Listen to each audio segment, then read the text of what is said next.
now, your host, Frater X. All right, Kyle, the Vault Tavern, Intersecting Studios number 4. We are sealed in the middle chamber for the duration, everyone. Orgonite radionic devices activated. Here we go. This is history in the making. Ladies and gentlemen, good evening. Welcome once again to another episode of The Middle Chamber. With me, your ever-vigilant host for the evening, Frater X. Tonight, it just may be one of the most important broadcasts that we have had here in the Middle Chamber.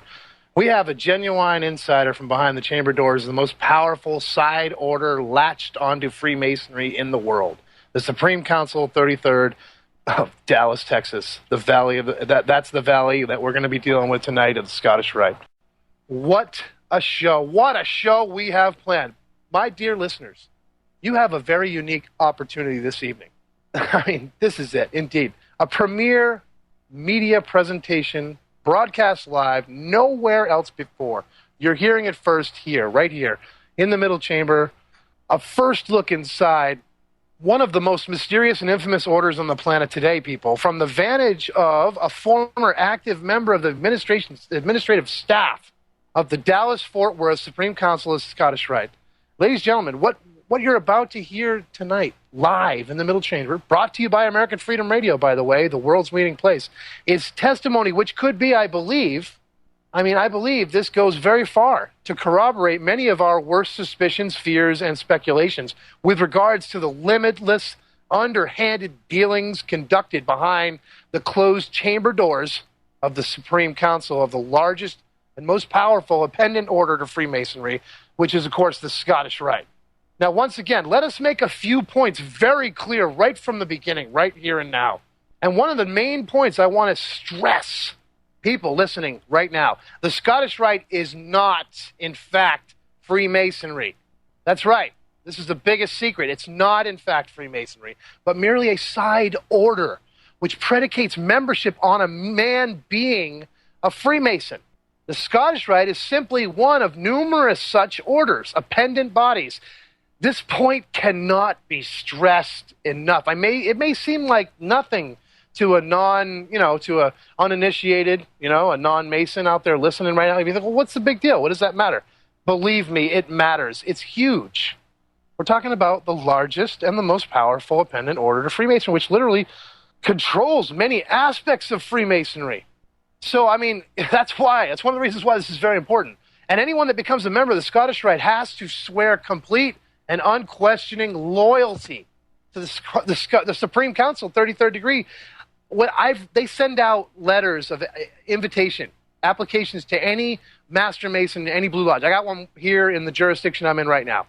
A letter came to me in the mail, and it said right in the letter, there was a box to check that said that I would, swear allegiance, basically, paraphrasing, but I would agree to obey the Supreme Council.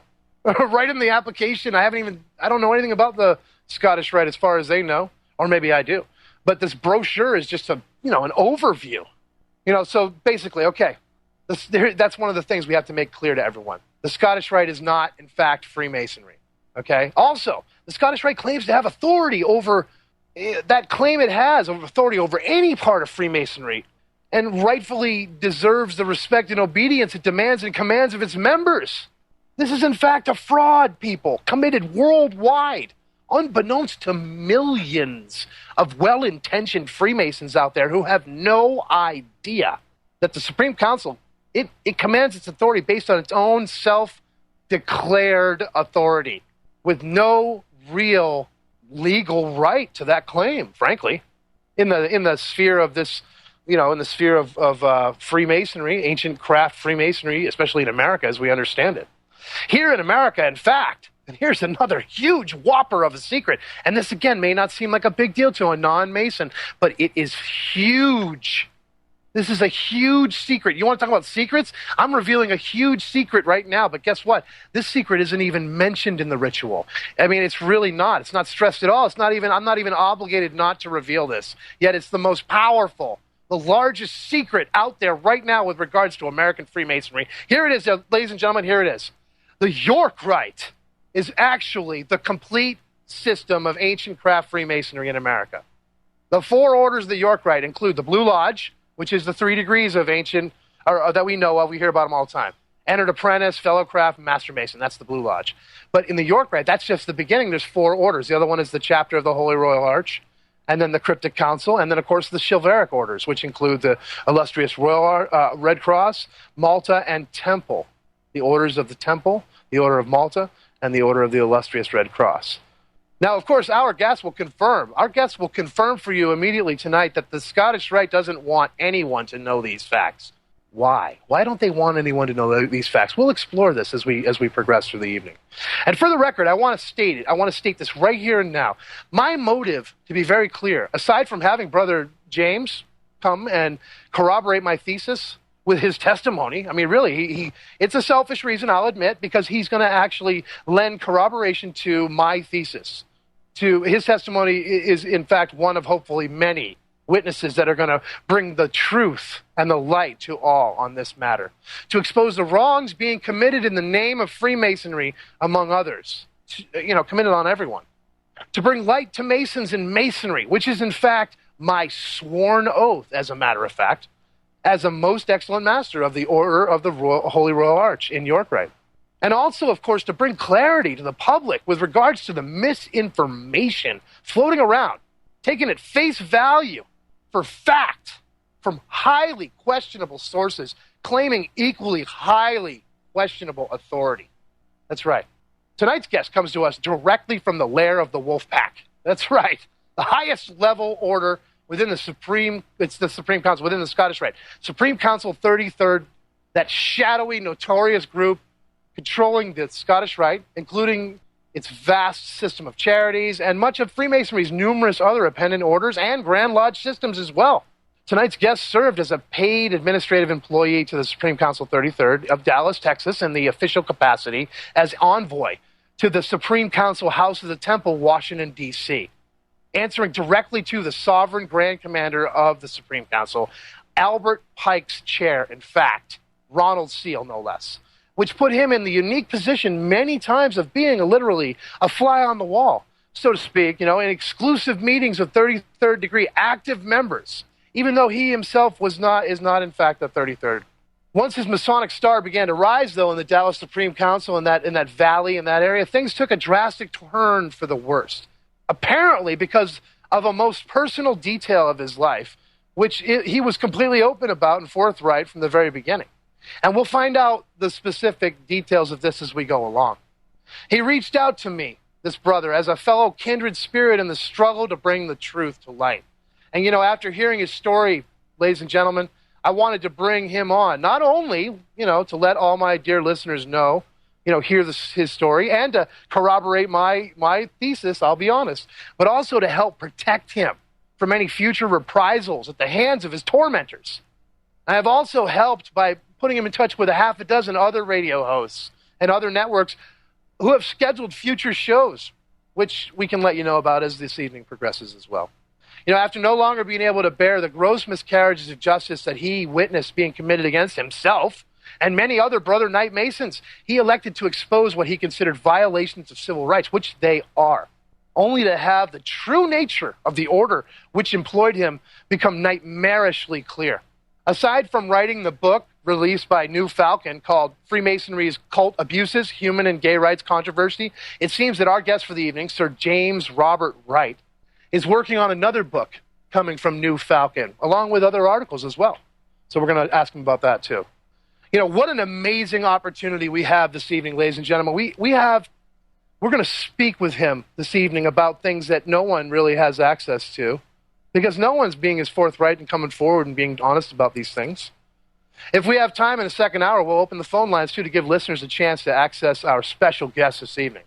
So, let us begin and set about to shake the pillars of the House of the Temple, Supreme Council 33rd, for what it's worth, and see what we uncover, shall we?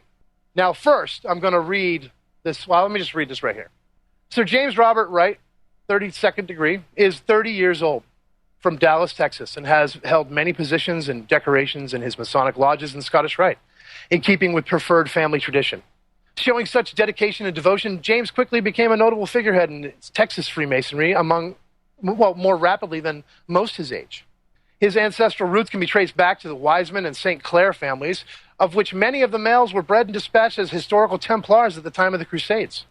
James has a background in entertainment production, emergency dispatch, IT support, and then preceding all that the obvious formal employ as envoy to the Supreme Council in Washington, D.C. He most recently has been appointed as the new cultural attaché to the United States under the European Union. His work as an author in regards to his tenure with the Scottish Rite of Freemasonry has made him both a respected cult abuse whistleblower, while at the same time one of the most boat-rocking and anger-inspiring figures for the Masonic establishment. Now, James currently finds himself in the front lines in the private, now turning public battle to bring certain corrupt leaders and their disgusting character assassinations of their brother knights to an end. After all, he says, whether fortunate or unfortunate for me, this is my life and was my path, and what I was pushed in the direction of doing, and as odd and Dan Brownish as it may seem, it became my world, and the truth is stranger than fiction, I'm afraid. So now, I'm going to welcome Sir James Robert Wright for the evening. Welcome, James. Are you there? Yes, I'm here. Can you hear me, Frater? You sound great. Well, I'm glad to be back, especially... Absolutely. I'm so excited. I'm bursting at the seams with this. This is probably one of the most pinnacle shows of my career thus far. That's quite a compliment. I appreciate it. I'm going to call you Jay because I know you prefer that. Yes, I consider us friends. All right, great. Me too. So let's have you just briefly, in the few minutes we have before we go to our first break, tell everyone a bit about yourself beyond what I've said and what brings you to the middle chamber this evening. Well, we met because, we're very much so into the same line of work, I would call it, in this regard. We, like you were saying about the disinformation out there and so forth, that is what I also find most alarming. The Supreme Council, they have agents, if you will, that put out this information, just here and there, on the internet mainly, meant to confuse people and lead them astray and distract them from what this hand is doing while this one is doing something completely else. And, I find that very troubling because it's very difficult to fight. Because when people don't have anything better to go on, then that's where the problems arise. And then a lot of people get led by the wayside by what ultimately they have to say, whether they admit it's coming from them or not. It usually, in most cases, is. They are in the business of that. So, well, that's an important topic that we will cover this evening, which is the one, just basically communication and the exchange and control of information is what you're talking about, correct? Yes. The business of information. That's a good way of putting it.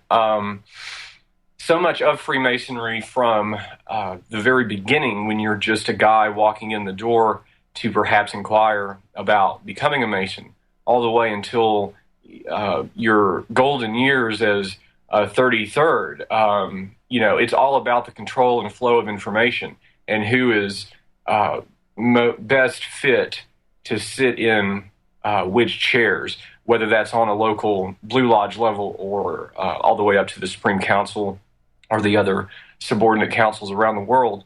But yeah, they find it expedient and most profitable and successful and secure for themselves. All right, Jay, sorry to cut you off, but we'll have to continue this when we come back from the break. We're going to continue right where we're leaving off, and that is to have Jay talk about how he first came into the lodge systems. And we'll talk about what brought him to the halls and where he went and all that transpired right here in the Middle Chamber, brought to you by American Freedom Radio. Stay tuned, everyone. Insider, the Supreme Council, talking to you tonight. Welcome to the world's meeting place. American. It's practically narcotic. Freedom. Oh, yes, I like very much. Radio. You're an American institution. American Freedom Radio. All right, we're back. We're talking with Jay Wright, and we're just getting into we're just getting our stride. But there's a question that came up in the chat room So I'd like to address it right away just for the sake of clarity. Ven in the chat asked about how is it possible the Scottish Rite could be a branch of Freemasonry but not be part of it, and how is it that it could end up in control of Freemasonry? Well, first off, let's just say that one of the key things that people don't realize is that there are, in fact, hundreds, that's right, hundreds, some say 800, appendant orders which predicate on membership in Freemasonry for their members. So in other words, a man must be a Freemason first before he can be eligible to be a member in these other orders. That's all that is. That's the only connection. Think about it, okay? So I could start, Frater X's lodge, and I could just say that I only accept members that are Freemasons. And then let's say I had a popular lodge that a bunch of esoteric-minded Freemasons joined. And so after a while, all the very powerful and influential Freemasons in the Blue Lodge system, which is the regular Grand Lodge, the regular lodge building you see in every town across America anyway, that's Blue Lodge, 3 degrees. So, if all those Masons all joined Frater X's lodge, and then what happened with the Scottish Rite is after a while, Frater X's lodge started calling the shots, over Blue Lodge, because that's what happened with the Scottish Rite. They started calling the shots. So many rich and powerful, influential Freemasons became successful Scottish Rite Freemasons that they began to control things. And in many jurisdictions across the nation, if not the world, the Grand Master's line and the Grand Master's hierarchy is rife with 33rd and 32nd degree Scottish Rite. And usually, in most cases, the Grand Master usually is a 33rd who ends up being appointed or elected in any given jurisdiction. So that's something to keep in mind, guys. That's very key.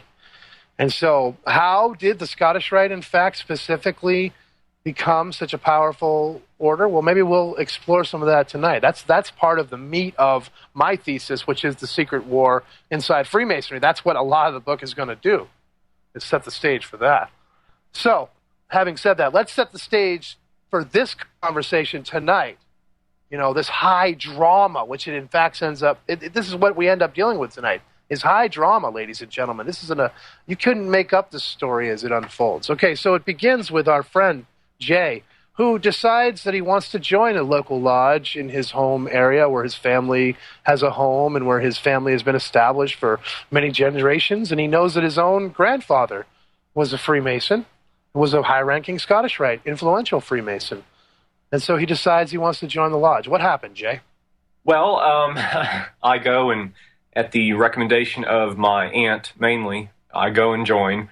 And from the get-go, I have to say it was very nice. I made a lot of friends. I made a lot of networking opportunities and, other things like that. And I had a lot of fun. I got into some committees and little tasks around the lodge, everybody pitching in help, and there was a lot of good camaraderie and everything that they attest to that's accurate. But then, rather at the expense of trying not to sound like a Charles Dickens novel, I'm going to try and just be more straight based on some of the conversations we've had. This does have to do with bloodlines. Part of it, not all of it. What happens, and I actually have a take on the reason why you bring that up, Jay, just to give everybody some clarity, is because you recognize or you assume, correct, that they were aware or that they pay attention to this sort of thing, and that's why your star rose as it did within the Masonic system? Is that what you're saying? Yes, absolutely. Though I didn't know it at the time. I think it was something that was probably just staring me in the face the entire time, but that I didn't have eyes to see. I wasn't putting the whole picture together in my mind. And had I have, hindsight being 2020, I might not have done it, period. I might have done it, but pulled back early at the Blue Lodge level and not really stayed very involved and just done that for the rest of my time there. But no, I if I had it to do over again, the Supreme Council, all that, it was a mistake because now I have to, it's a catch-22 really, because I have to live my life with this now tight heightened security and all this stuff, and that is kind of burdensome at times. So if when you sit and you weigh it out, is it worth it? People that think that this is fun or glitzy or whatever the word, it's really not. It's hard work, and it's a lot of pressure even still, just like when I was in that position there. And let's talk about that for a moment, Jay. And that really is something that people need to be clear about. Folks like Jay and I, we came into the lodge looking for exciting subjects regarding, chivalric orders and esoteric subjects and the Hermeticum and occult science and all this stuff. And it's a lot of tedium, everyone. We're talking like, retirement home tedium here. Yes, in my position there, I want to make that clear. One of the tasks I had on a continuous basis was the study of the internal statistics and reporting on them, and it could not be more clearer right now and now, and actually for the past 6, 7, 8 years, the guys coming in right now under the age of 35, sometimes 40, depending on where you're at regionally. They're coming in for the esoteric. That is crystal clear. And they're not coming in because they want to sit there and plan car washes and bake sales and the like. And there's nothing wrong with that. And certain lodges, if that's what they want to do, that's fine. But to sit there and dictate to everybody from a supreme governing body, as they call themselves, that no, these are the parameters you have to act in and speak on and all these don'ts, more don'ts than do's, and that's not right at all. Yeah, I'd like to interject here. I noticed in the turn to the coming up on 2012 and this new age, as it were, there's been a lot of seminars coming out of the Grand Lodge systems, which were, motivated by high-ranking Scottish Rite Masons, calling it Vision 2020 for the new millennium, which was already obviously clearly planned, seeming to put the esoteric aspects of Freemasonry on the back burner, even though, as you are now reporting to us, most of the membership flooding into the doors of the August halls of Freemasonry are doing it in search of the esoteric subjects. What is going on there? Well, what's going on is exactly what you just described. Why it's going on, that would be because the ultimate answer to that, to answer it as bluntly as I know how, is a bunch of ex-frat brothers, Ronald Seal and his inner circle on the Supreme Council, who all were together, became friends at Tulane University going to law school. They are the ones in on this right now, present day. There's been different factions involved, always changing out generationally. But when you get down to the brass tacks of it, that is who is involved. Doug Adkins, the Sovereign Grand Inspector General of Texas, very powerful man, and from a very, very wealthy family. He is Ronald Seal's it man for the state of Texas, in the Orient of Texas, Scottish Rite. And there is no questioning him, and there is no crossing him.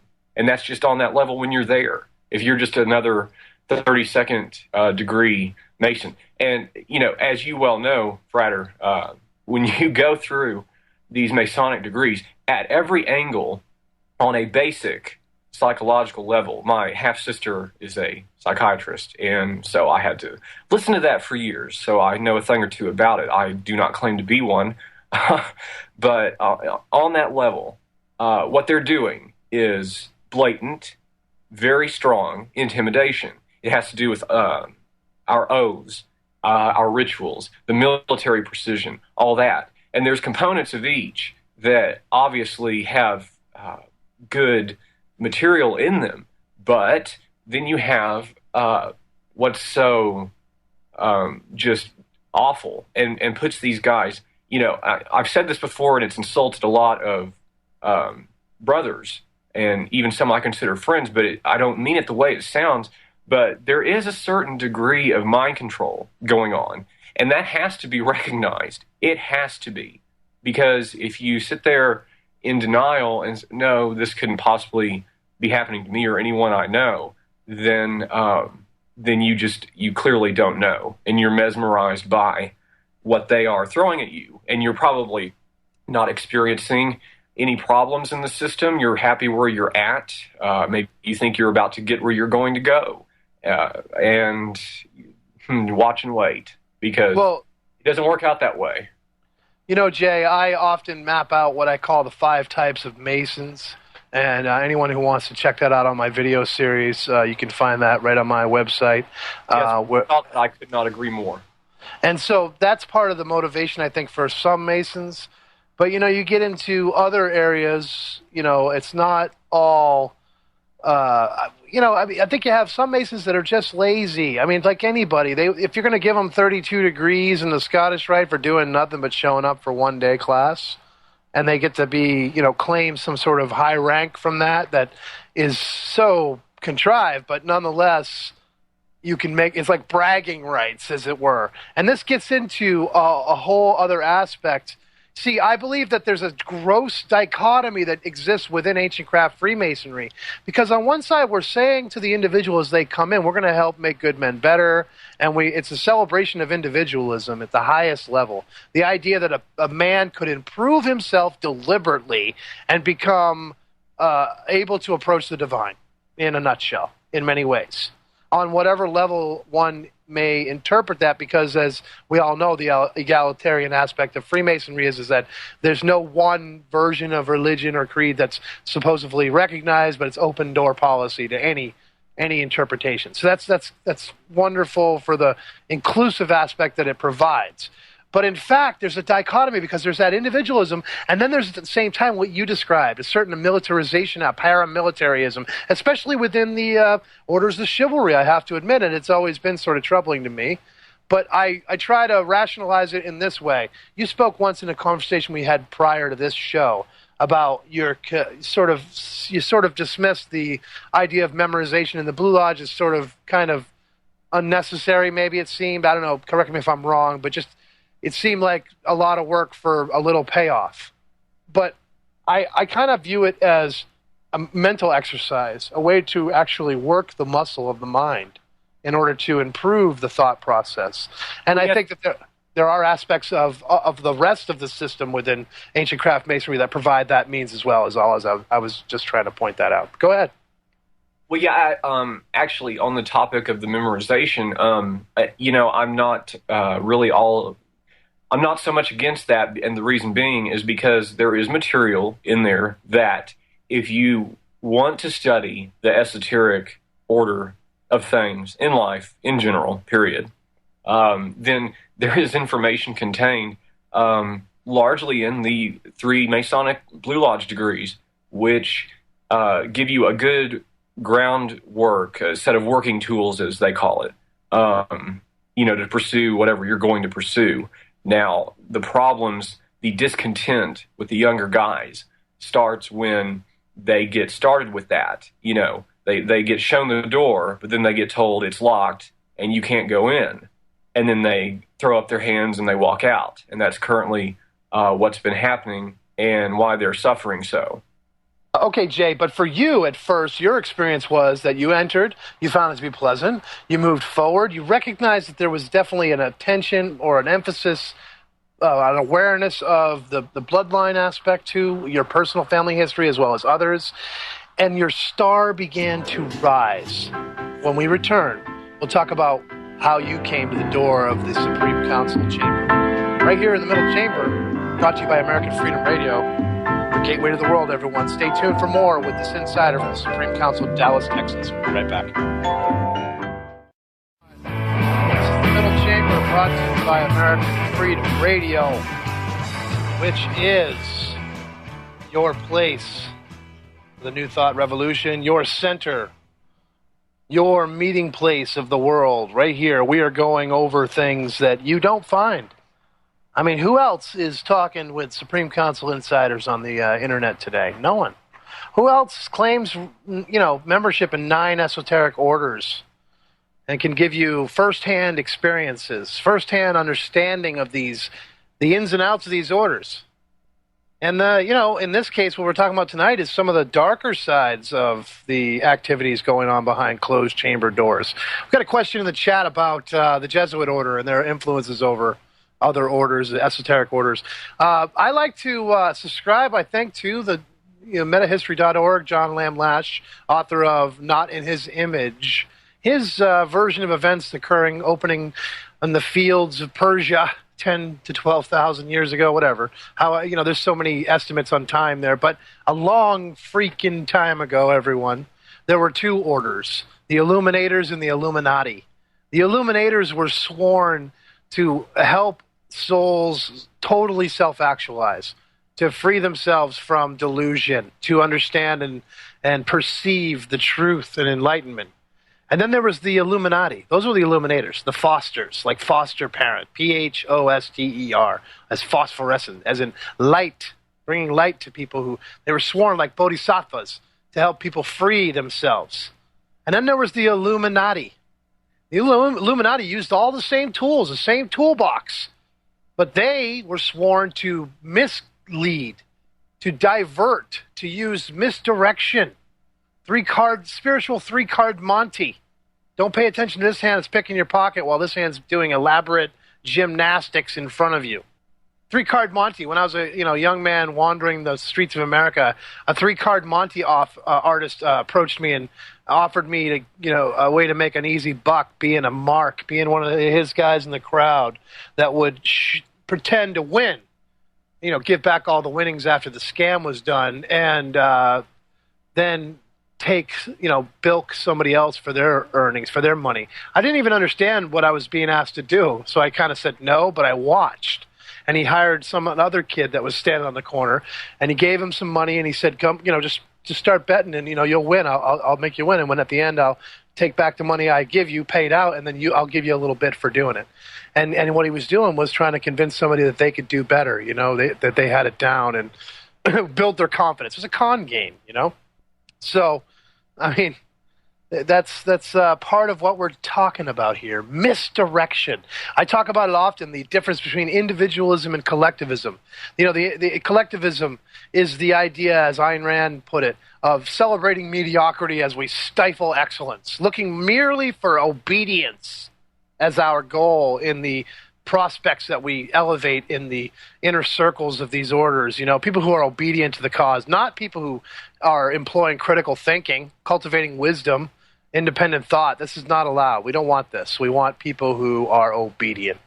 It stands in odd, exactly in contrast to the explicit stated reasons that we would come to Freemasonry to begin with, to fully actualize, to fully shed the delusions and understand the divine within ourselves and without, as above, so below. So, having said all that, let's get back to this conversation. Bringing it back around, Jay, I wanted you to just kind of go into how you ended up getting this job, working for the Supreme Council administrative offices within the Scottish Rite in Dallas, Texas. Go ahead, Jay.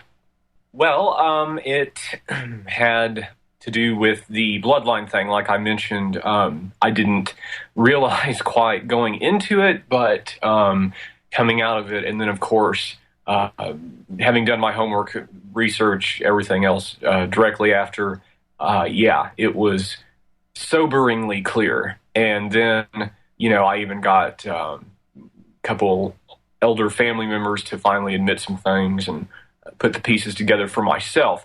But they, interestingly enough, fit with, produced a lot of missing pieces that fit in with what was going on with the Scottish Rite. And that is because they do set their sights. I mean, when you looked, if you were just a visitor to the building, when you came inside the Dallas Valley, any of the younger guys that you would have seen in any positions there of prominence, whether they were just symbolic and ceremonial on a lodge meeting level, or the ones, up to like me, a small handful of us, all blonde hair, blue-eyed, Germanic, Scandinavian, Merovingian backgrounds, and that is where they believe, and this is just my theory, in the third degree Master Mason, The second part, when you are symbolically killed because you're,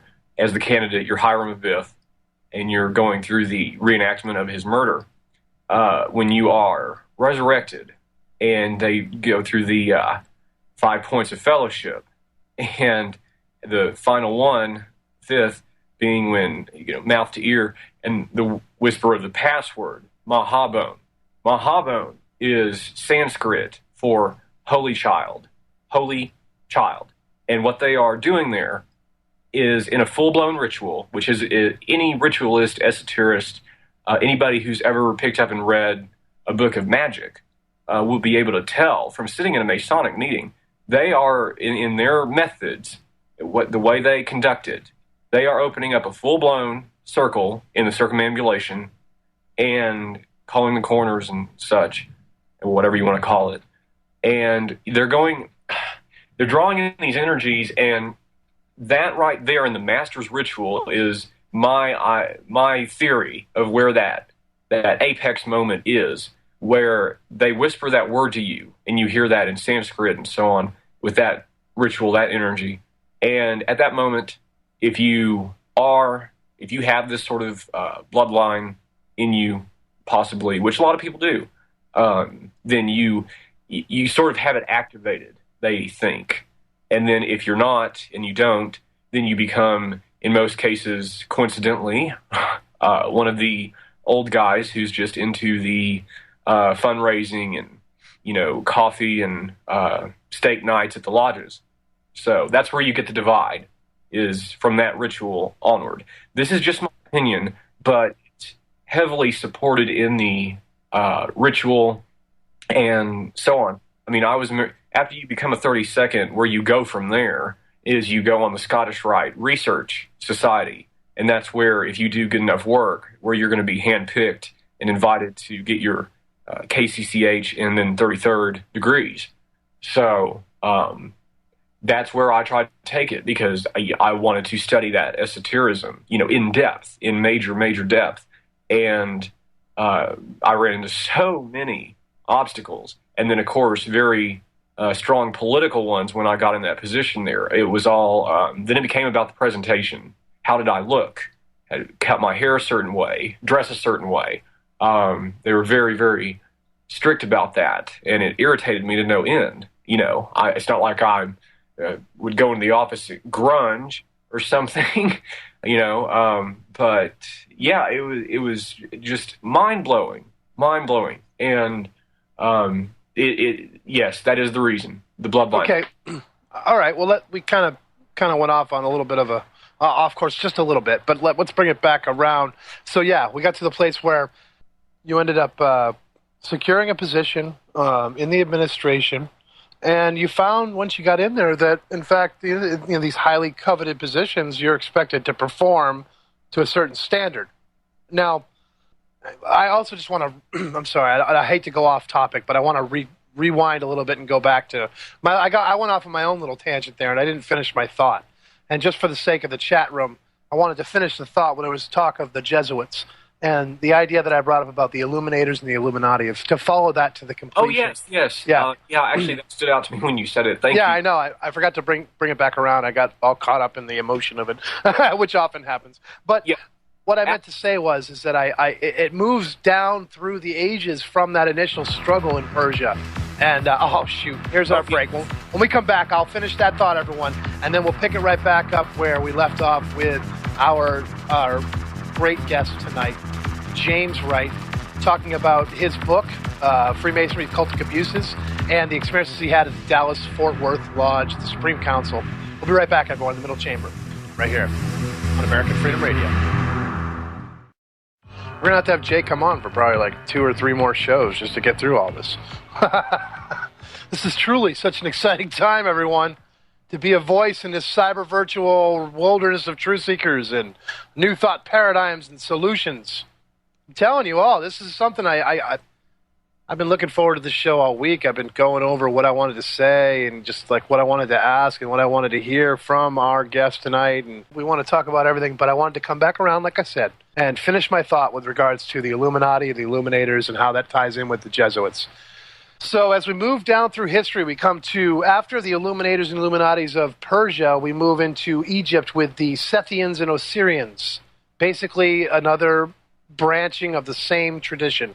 Those who are sworn to help release humanity from its own delusions and enslavement, and those who would enslave humanity into a new false structure, a stereoma, a cul-de-sac, a diversion, an occupation, an entrapment, an entertainment, anything you want to call it, quantum entanglement, whatever. It's just the opposite of liberation.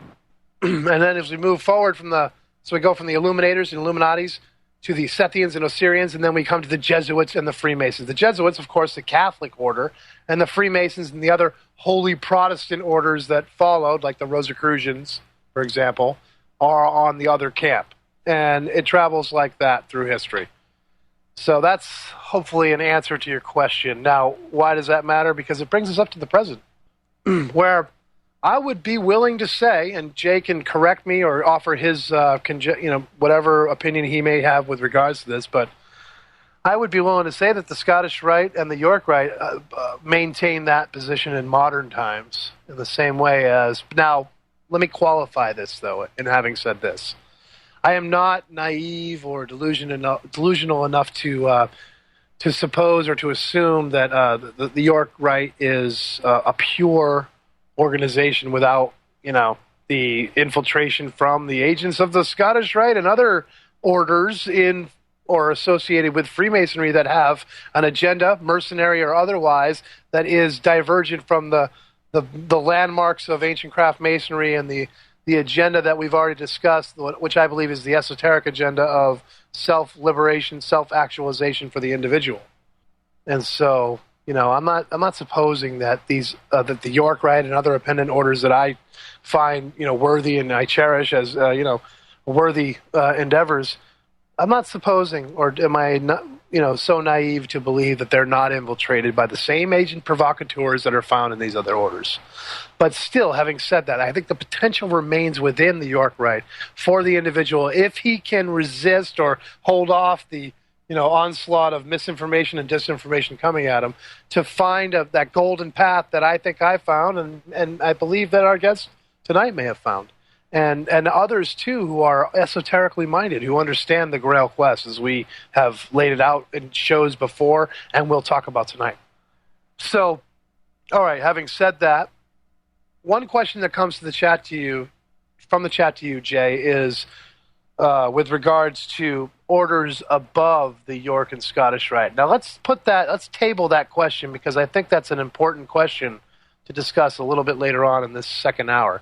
But before we get to that, let's talk about what it was like, how you actually entered into the specific job administrating, and the fact that you were very clear with regards to your personal life. You were very open and frank about it, and how that ended up coming back to haunt you later. Go ahead, Jay.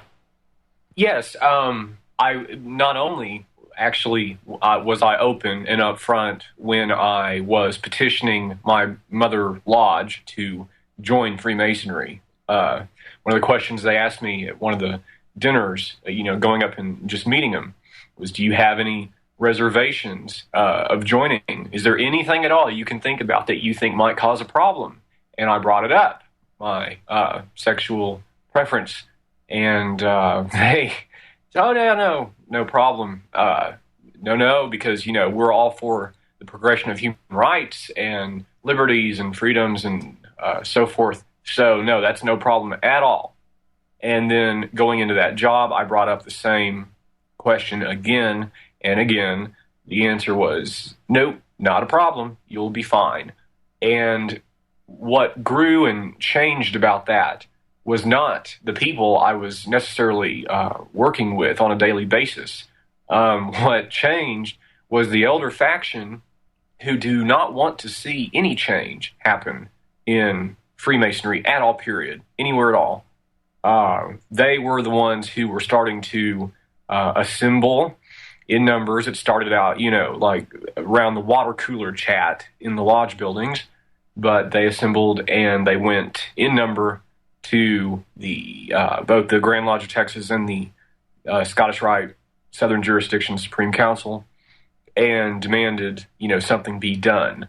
So this, they didn't really know what to do because my job performance was so stellar down there, as anyone who was there at the time will attest. They can't deny that. So they had to cook up a reason. So they went ahead and played the homophobia card and made that the reason. Just, I guess, as a cheap shot. But that's initially what kicked this off. And then, to get back into this other orders, higher things, sort of tie-in to that, when we last spoke about this, when you're talking about the first major incident that happened when I was abducted, terrorized for over an hour in the city streets of Dallas in my own car, beaten, etc., for the Scottish Rite, narrowly escaped with my life. Wait, Jay. Let's address that because that's important. Let's back it up a little bit and say that, let's talk about what happened there because that's really important to this story. So you come into the order, you're very forthright about your personal life, you're assured that you're accepted for who you are without any pre-reservations or any kind of prejudice with regards to your personal life. And then you found that, in fact, there was prejudice, there was bigotry, and there was disapproval for who you were. And even before you wrote the book that we're talking about tonight, you experienced what let's have you describe what happened, Jay. Okay, well, everything was going still reasonably well. I had some red flags shoot up in front of me that were pretty clear, but I just kind of brushed them off. And like they say, one of those many, many countless appendant orders of Freemasonry of just the meaningless things you can join, kind of like in your videos when you talk about the turtles. One is called the Royal Order of the Duck, and that has to do with simply just the guys in the Scottish Rite who have to do with the stagecraft and inner workings, the technical theater, and that's actually what I went to college for, was technical theater. So I did that in the Scottish Rite, actually got it reconstituted because it had gone defunct. And, it was just one of those little things like, okay, you have bing, bang, boom, and you are one, and not really anything to it. But the discontent built up, and the pressure was put on, and it never, I think it cooked in Texas for a while. I don't think what happened began on the Supreme Council, but it was taken there and grossly mismanaged, horribly approached, majorly screwed up in every single thing they said or did. I was just amazed that such smart, intelligent, powerful, men embedded in our society could act so foolish and teenage and ridiculous. It's just, that was probably ultimately the biggest shock of all, was to have the walls come crumbling down, in full force, and have this great revelation that the whole place is a house of cards, and what you've been subscribing to almost religiously for me and a lot of others when you get into the Templar business. It was shocking. And that combined with what they were doing to me, it was enough to throw me into a major depression. I'd never experienced a depression or a persecution. I guess I'd been lucky most of my life and escaped that somehow. And in Texas, of all places. All right, Jay. Well, we're about to approach another break here in a moment, okay?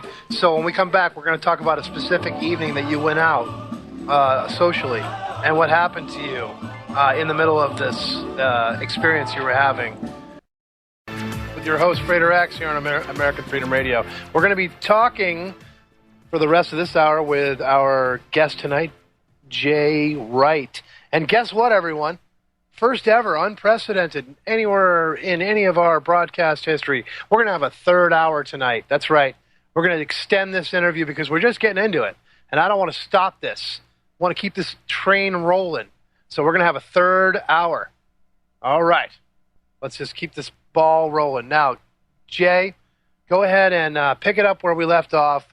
You were talking about how you were just starting to experience what you felt was prejudice and bigotry within the order, and this is after you already started working as an administration employee to the Supreme Council in Dallas, correct? Correct, yes, because everything was going fine initially. It was going very well. If it wasn't, I would not have agreed to working anywhere between 60 to 90 hours a week. I mean, I pretty much gave it my all. There were nights I slept down there despite how freaking haunted the place is, in all seriousness. I would sleep in the basement because that was the furthest away from the fourth floor where all of that strange spiritual turbulence seemed to... Well, hey, let's talk about that for a moment. Spiritual turbulence in the Supreme Council building in Dallas, Texas, is that correct? Correct, yes. So it's haunted, you're saying? Yes, they would bring in the scientific ghost crews like you would see on the Discovery Channel or whoever. They were never allowed to broadcast any of the things they found. They were kind of abused in that manner. They were brought in with a silver lining. You're going to get this exclusive, the Scottish Rite building, and wooed in and then used for their time and equipment and everything else and expertise, and then dismissed and told, you release it, we'll sue you. And one of the guys involved, I don't want to even remotely touch on who he is, or it could get him into so much trouble, and I couldn't bear that. But he earns his main living off of a Scottish Rite subsidiary controlled entity. So, he was in no position to argue with them. And it is very sad because a lot of work could, I think, have been done, nothing short of calling a priest to come in there and sort of cleanse that place up, because it was out of control. We would come in, open up the building every morning for normal business hours and the tours and things, and we'd find that anything from papers to chairs to whatever objects, furniture, had been moved around, shades rolled up, everything. And we would sit there in the office and watch it on security camera, and the doors would open and slam and everything else. And, it doesn't help matters, I don't think, in my understanding of things of that nature, which might not be as advanced as some, that, they keep a dead body in the place on a false platform 30 feet behind the Secretary General's platform in the session hall / theater. And it's for the use in the 31st degree Inspector Inquisitor, a dead body, very old, that they bring in a crew of... Okay, hold on. Let's rewind. That's something I wanted to get into. You're starting it right up. Everybody listen carefully, okay? What he's talking about is the 31st degree, correct, Jay? Yes, Inspector Inquisitor. In the 31st degree of the Scottish Rite, a mummy is wheeled out onto the stage for this one-act play of 32 acts, right? 29, 4 through 32, yeah. Sorry, yeah, 29, 4 through, of course. And up until now, the average person sitting in the audience, as Jay has made clear, would think, that's probably a prop, right? Because it's a play, it's dramatas, we use props. But what you have to say, Jay, what you discovered about this was what, in fact? Internally, there was the hush-hush rumor amongst the younger guys that the older ones did not want to discuss, period. They just did not want to sit there and have to explain themselves to us. They didn't feel that they had to. They felt, they were over us. In many ways they were. But yeah, it came to my attention from someone inside the building that I worked with every day. And he said, the reason why you have to go on the third floor and turn on the AC at that particular time in the morning is because the smell you're smelling is not the sewage as we've described. It's coming from this. And he also went on to say that a crew of morticians gets brought in there every 6 months in the dark of the night to sort of inject new fluids into it and keep it sort of fresh, because the way they've been doing it all these years since, allegedly, I got my boss to finally admit, he said, whether it's true or not, the 1920s when this guy, Dallas Scottish Rite, 32nd degree Mason, or possibly 33rd, I don't know, died, wheeled his body to the DSR and Therefore, forever use me in your 31st degree ritual. And yes, you in the audience, you think this is a prop. And then I saw it for myself. I climbed up to the false platform where they keep it in a coffin and opened it up in a small group of other guys that I worked with, because I would not go up there alone. And yes, it was right there. I saw it close up, everything. And I went to them and I raised it as a concern. I had 4 different offices in that building, one of which was very close to that. And I said, I'm not comfortable with this. It's creeping me out. I do not want to work in there 20 feet from that thing. And, get over it. Man up. It's nothing. It's a prop. No, it's not a prop. We got past that. Okay, all right, it's this. And I don't see the point. I do not see the point. And then they even admitted one step further than that, yes, this is a standard practice in Scottish Rite valleys. So wherever you are, Scottish Rite Valley in a major city in the orient of that state, they have, I guess, someone like that who died and willed their body, or God knows how they got it. Okay, Jay. And the most powerful valley, technically in right now currently would be the House of the Temple, 33rd, Washington, D.C. And as I understand it, Albert Pike's body is actually mummified there in the House of the Temple. Is that correct? That's correct. Yes. So it's conceivable, everyone listening tonight, that those who go through the 31st degree there in the House of the Temple have possibly Albert Pike's corpse on the stage before them as they receive that degree. Yes. Now, in D.C., they're very, very, is the only word that pops into my head is snotty, and they don't really like to use that except for PR stunts and for KCCH, which stands for Knights Commandery Court of Honor. Internally, we would call it degree 32.5. And then the 33rd degree, which they prefer to only do there. Or sit down on the History Channel and look pretty. So. This is so gross. I mean, I got to tell you, it's really, really gross.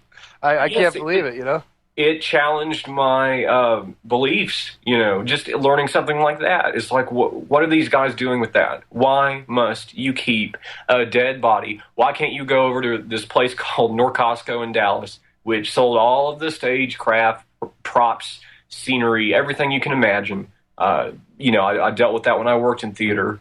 You can easily go get a fake mummy. Why go through this? Well, that's just who you're dealing with. They have it's morbid.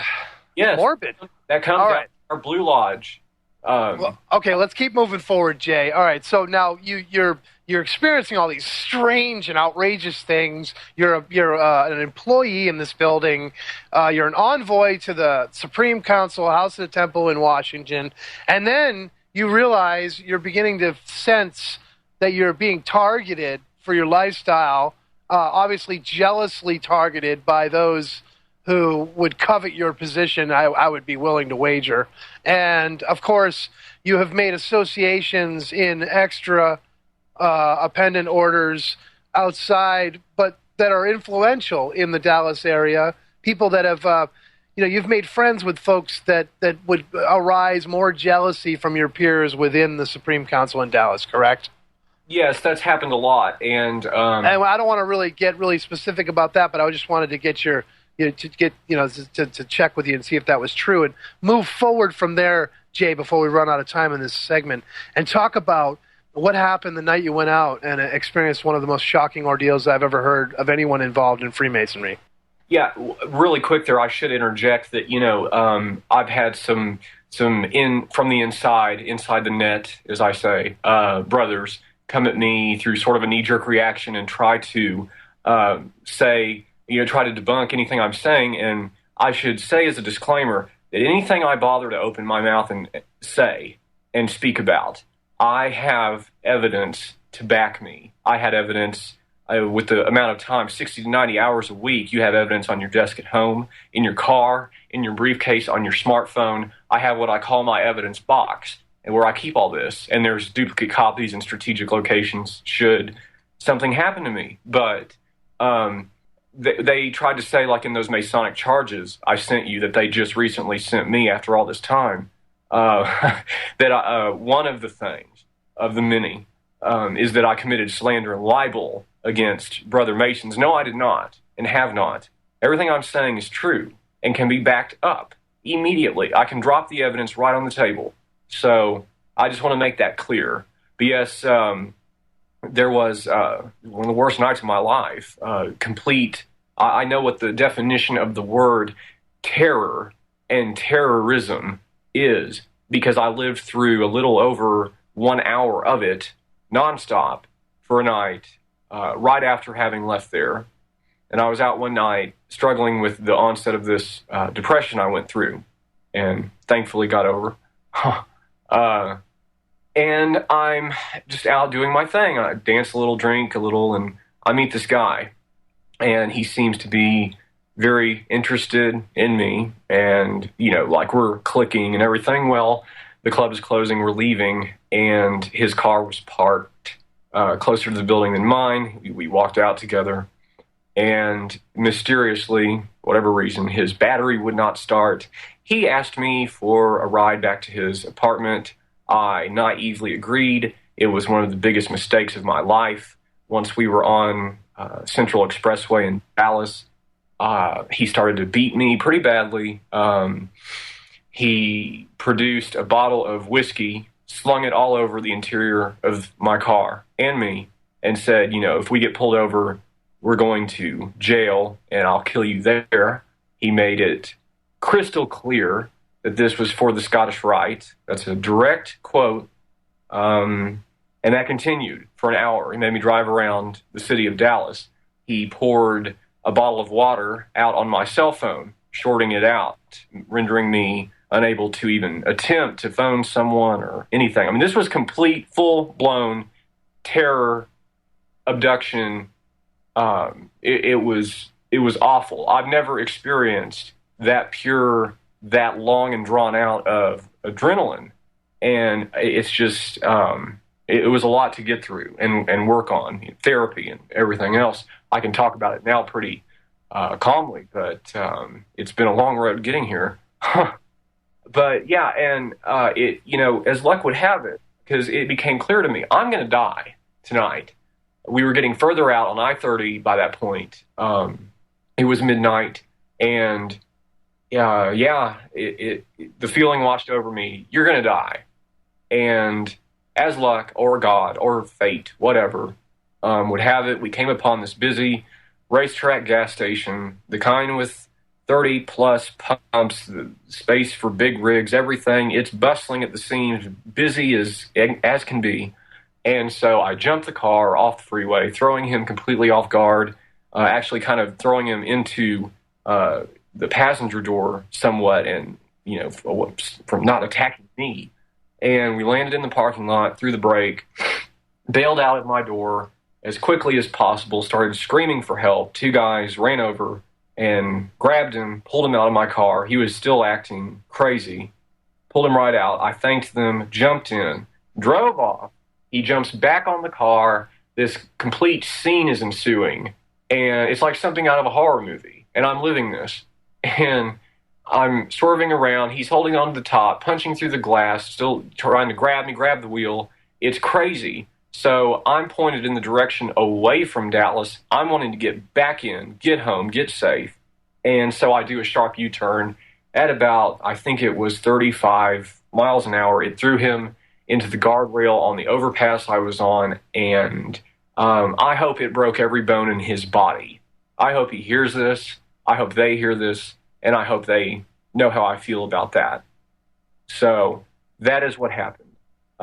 Because I previously had worked in 911 dispatch, I called a friend of mine, who's a Dallas police officer. He checked everything out on the down low for me because I didn't want to make a spectacle.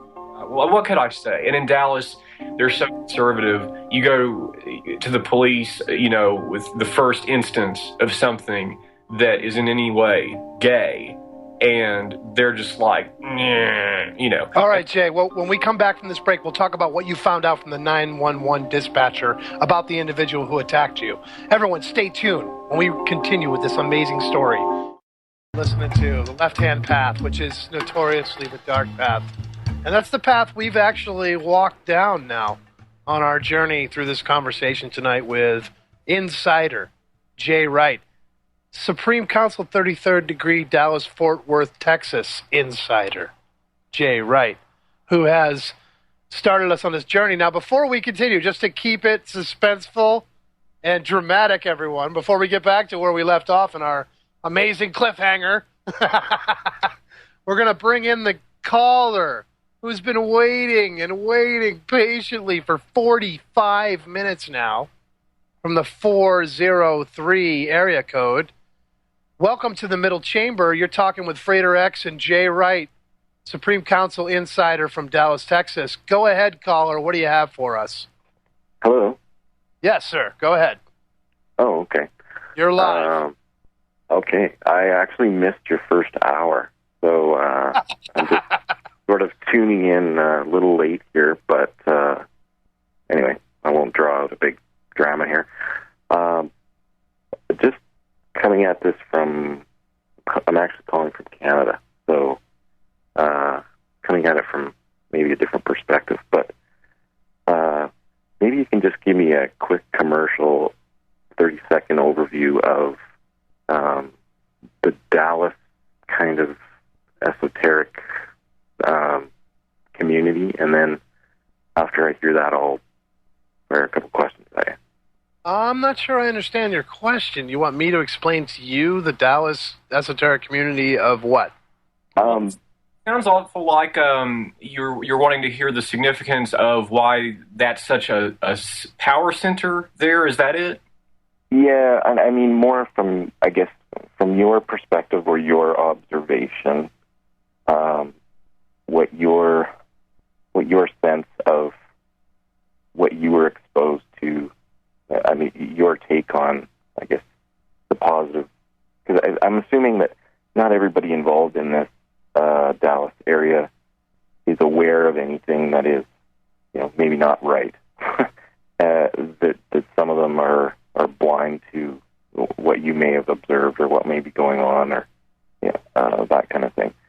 Some are blind, some are cheek. There's a lot of innocence in this, but with that innocence, you also have the absolute cliche Emperor Palpatine brand of evil up top, as you can imagine, which is absolutely, as much as I can stress, daunting. And the significance of the Dallas Valley is kind of twofold. One, it gets into these areas of occult lore, numerology, symbology. Dallas is a large, you look at it on a map, specifically the outline of the freeway system, you see a large phallus that is resting on the border of the 32nd, 33rd lines of latitude. This is all very powerful stuff to them up top. Quiet, that you will never get them to admit. Other orders, they admit it. But the Scottish Rite, you can actually not get them for love or money to broach this type of subject matter. And that's why Dallas is such a high concentration of that. JFK was shot there in Dealey Plaza, a giant square and compass. That, they helped to cover that up with Jack Ruby and all of that. It's had a history of that. Dallas has been notoriously corrupt. And then because it is such a powerful center of, well, it's the hub of commerce for Freemasonry. I need to stress that. Dallas, Texas is the absolute capital, not D.C., but Dallas, of Scottish Rite Freemasonry on the planet. We would have tour groups, official tour groups, organized together as far from Brazil that would come in just to tour the Dallas Scottish Rite. And to them, that was a life's honor. And of course, there, they take it very seriously. We had old men who were maybe 14th degree or 18th degree or 27th degree who were shocked to see these young guys all walking around 32nd, because it's a whole different paradigm in other places in the world. Other governing bodies, which of course ultimately don't really cross the so-called Mother Council of the World in D.C., they still go ahead and do their own thing under the radar and seem to be very good at it. But Dallas is that center. And yes, you can get into that sort of conspiratorial. It's not conspiracy, it's fact. I've studied these symbols and numerological patterns as part of my stuff there on the Scottish Rite Research Society. It's all very real. So So caller, any rebut or any other comments or questions? I want to ask you a question about, maybe you haven't read it, but if he has a take on a book from David Flynn called Temple at the Center of Time. Have you heard of it? No, I've never heard of that. Have not, no.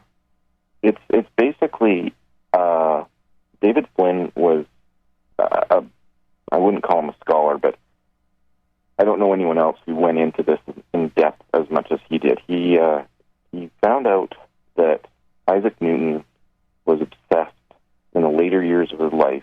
Oh, I know this, yeah. Yep, go ahead. With a manuscript that was to do with the dimensions of Solomon's temple. Yes, he was. He spent his entire last days trying to work it out. I remember this. It's actually a master of the Priory of Sion, as is Leonardo da Vinci. That's all. So what occurred was David Flynn went to Oxford, got permission to look at these old manuscripts, took a whole bunch of notes based on what was in the scribbling, and then through his own research and collaboration with other people, came up with this novel that discussed, and you know, these are kind of like, he's just taking what Newton was talking about a little bit further. But I'll give you an example. That the temple at the center of time, the premise is that within these Masonic circles, within these esoteric circles, they have this knowledge that time, linear distances, events in history are all related, and that if you go to say where the Solomon's Temple existed, and you were to measure like 539 nautical miles to something like Nippur, Iraq, you would find that an event in history would have occurred at, say, 539 BC. Now, these dates may not be exact, and the distance may be, wrong, but for the argument of what they're talking about, it got more interesting. Like 888 BC, there would be something that occurred in Georgia, Russia, and you can go on and on. And so these things with statute miles and what's the other one? Nautical miles. Newton realized that there was something very magical, something very fantastic about this, and he never necessarily solved it, but he was obsessed by it. And so David Flynn wrote a book that basically just highlighted this stuff, but he took it and he modernized it, and it was, I don't know if you ever watch any of the YouTube presentations, it's just packed full of information that I think is really timely, and I'm thinking that your guest might be able to pick up on some of this stuff better than the average person because of his experiences in Dallas. Sure, I think that sounds like a good book, and I think what drove him mad, as you say, was when you're dealing with this, the Scottish Rite, again, they will not admit this, but when you're dealing with this fraternal brand of esoteric magic involved, you are dealing specifically, in short, with Solomonic magic. Now, that has its root in angelic script. Knowing what I know, from my vantage point, take comfort and sleep well at night. Thank the broadcaster gods. And thank you, Danny Romero, from on high, bequeathing us with this dispensation to continue our awesome conversation with tonight's guest, Sir James Robert Wright, former administrative employee of the Supreme Council, 33rd degree, Dallas, Fort Worth, Texas, Valley, the Orient of Texas. We're going to continue now with our conversation. Man, there are so many questions. I'm trying to keep track of them all here in the chat. Are you keeping track of these questions, Jay? My best. Oh, my goodness. It's like, hello, okay? Relax, everybody, please. All right, well, we have the caller that I think we've thoroughly explored their questions and comments. So there's another caller, and that's Elizabeth from area code 828. You want to take that call, Jay? Sure. All right, let's bring Elizabeth on, let her ask her question, and then we're going to get back to what we found out from the 911 dispatchers on this fateful night that Jay experienced, a cliffhanger that we've made you all wait to find out what happened and what he found out. So, Elizabeth, from area code 828, go ahead. You are in the middle chamber with Frater X and our insider, Jay Wright. Go ahead, Elizabeth. Hey. Hello. Hey. Hi, gentlemen. First off, I just wanted to thank you guys for, coming forward with stuff. If we don't have information, we just don't know. There's just no information outside. Just, I appreciate and I thank you for your bravery. I got a couple quick rapid-fire questions that I'm going to just fire out there. First question is, we out here in weird land hear that Masons, Freemasonry tied in with royalty, the royal family, that this has been just this ongoing thing for, 2-3 centuries. That's basically been going down to oppress us. So that's my first question is, what's your tie-in? And secondly is, how far up the chain do you need to be before you find out any of this stuff? I mean, can you just poke around randomly and, like you said, just be working on some, project over this way or that way? At what point do you know what is going on? And what's the future? I mean, it's like if we're supposed to be waking up to all this stuff and more people are looking leerily at the whole system, what more can come out that we can find out about you? I'll toss it back to you guys. Thank you. Oh, no, thank you. Those are excellent questions. The answer, I guess, first to the second one is a lot of guys, unfortunately, which I find very sad personally, they poke around trying to get somewhere, and they never do. And it's because so many doors just, stay closed to them in that esoteric search, usually because, unfortunately, some of them may not have what they consider to be these traits that we've discussed, the bloodline, the obvious appearances of that, mostly blonde hair, blue eyes, red hair, green eyes. They just sort of tune out everybody else in favor of who they think can be their strongest adepts. Albert Pike even wrote about that Masonry conceals its secrets except to the adepts or elect. It's very true words. The first question about the royalty, yes. All of these Grand Lodges that we're talking about, each state has a Grand Lodge. They say at surface value that they are independent. They don't answer to another Grand Lodge. Well, they don't, but they're not independent. They answer to UGLE, UGLE, United Grand Lodge of England, and the Duke of Kent is the current Grand Master of that. The Duke of Edinburgh has been as well. I recently got appointed as what Frater X mentioned. My position is cultural attaché to the United States, and that's through the UK under the European Union. And I know some of these people. I deal with royalty in my position there, which I do remotely and over here. And yes, they're all into it. To answer your question in short, yes, absolutely they are.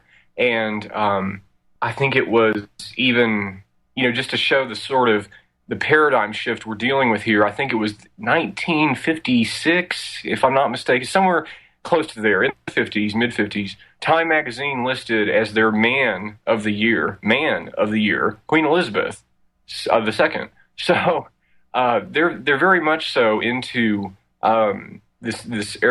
royal families have always been into that study, even when under them in medieval Europe it was persecuted and forbidden, and lots of women and men were burned as witches. Yes, your royal families were very much into this. Vlad Tepes, Vlad the Impaler, Dracula, he was very much so into it and a part of that circle. It goes on from there. There is a such thing as the Illuminati. The Illuminati is more of an umbrella term. It sort of encompasses all of this stuff. As the person in the chat mentioned, the Jesuits. The Jesuits aren't so much involved, I would say, anymore these days as they once were. I think that's a reflection of the current state of the Catholic Church overall. I myself was raised Catholic. I'm not practicing anymore because I consider myself of the Templar religion now, which is a variation of that. But they have now enjoyed a full pardon from Rome, interestingly, but it's still kind of incompatible with being inside a proper Catholic Church service. So I tend to stay away. But yes, my boss, who I answer to at the European Union, is Prince Nicholas de Vere. He's a player in all this. I consider him one of the good guys. I've experienced a lot of compassion. Okay, hold on a second, Jay. Before we go down this road, because that's a whole other can of worms, we got to go back to our cliffhanger. We got to finish the story. Let's recap what happened. You met a man you thought you clicked with. He needed a ride home. You gave him a ride. He violently attacked you. He caused your car to keep continuing out of the populated area, out into the outskirts outside of Dallas, where you were, basically fighting for your life. You managed to drive your car over the ridge into a racetrack gas station where two cowboys saved you, basically, pulled the man out. You drove away. He jumps back on the car. You drive some more. You throw him off with a sharp turn into the guardrail. You go and you call your friend at the 911 dispatch. What did they tell you? He was able to run a complete... the guy stupidly gave me his real name. I don't know why. He could have easily made up something. But he gave me his real name, as it turns out, and they ran a check, and it turns out he was not from Dallas, as he said, did not live there, did not work there. I saw an exact picture of his driver's license file, everything that they produced in their check into his background. He, as it turns out, was from the state of Tennessee. He had multiple convictions for prostitution, male prostitution, and had been flown in to Dallas and put up in a hotel room on the east side there, and basically told,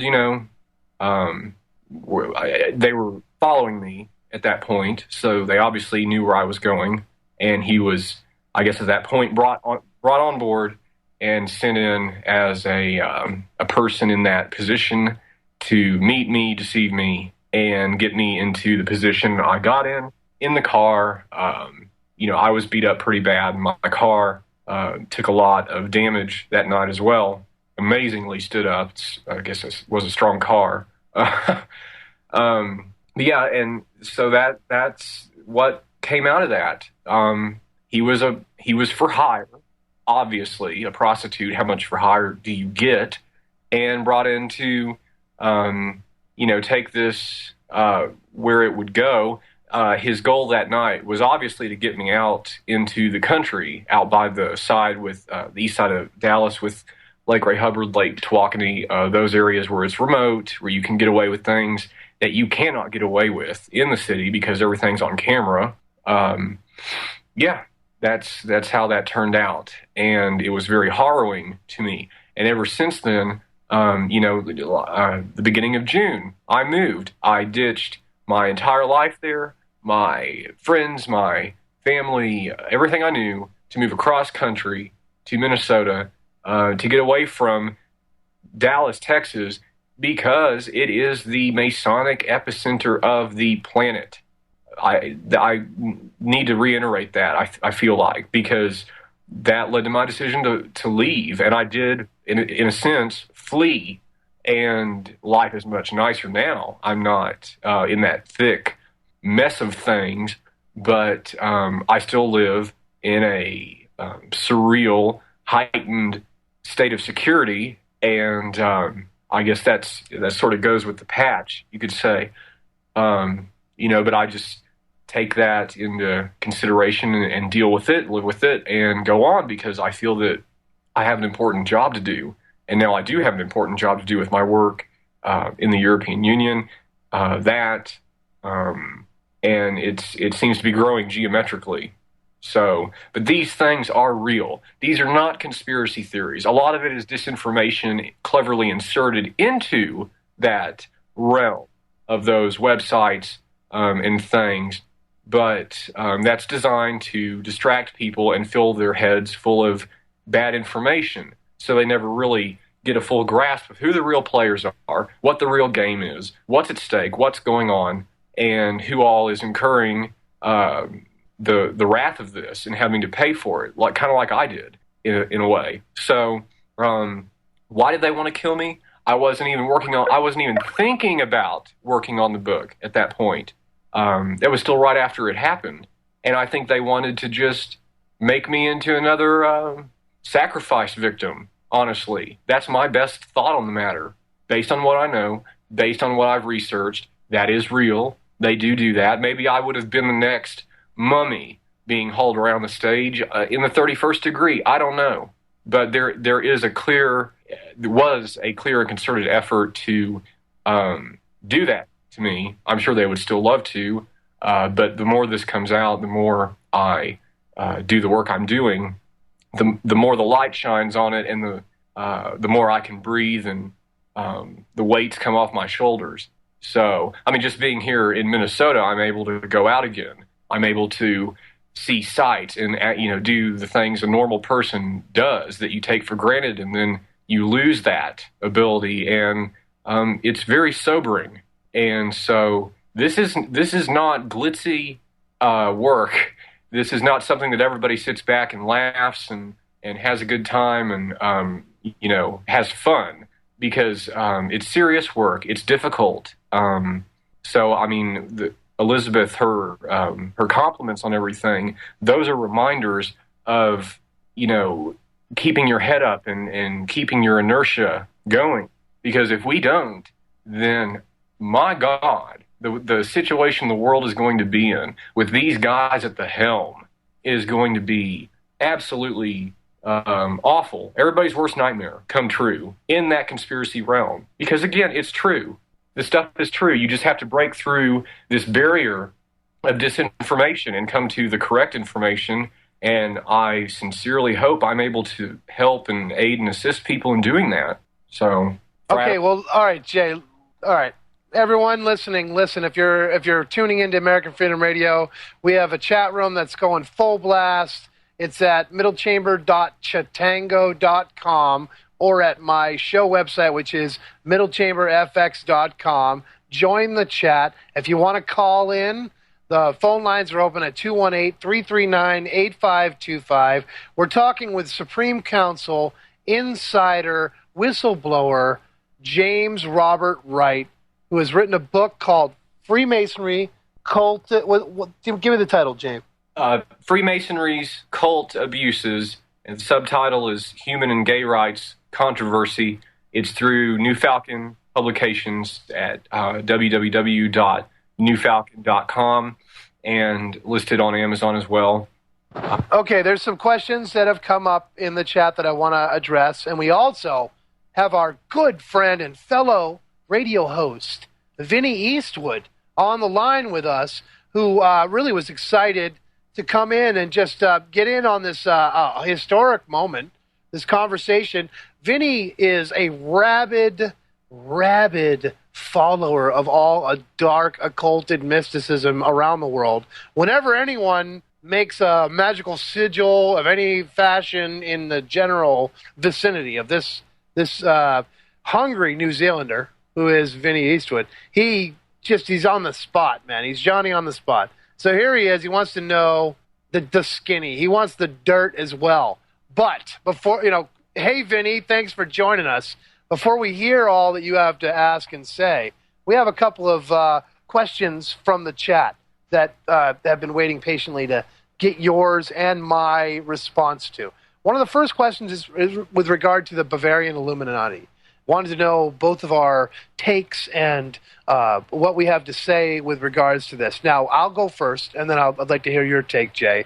For me, with regards to the Bavarian Illuminati, what I know is this. We all know the story of Adam Weishaupt and his, origins and how he contrived and to create this order, 1776, and then there's the protocols of the wise elders of Zion, which says, the basic playbook of what the Illuminati was all about. And what I've come to understand based on all the research I've done is this order used Masonry as a means.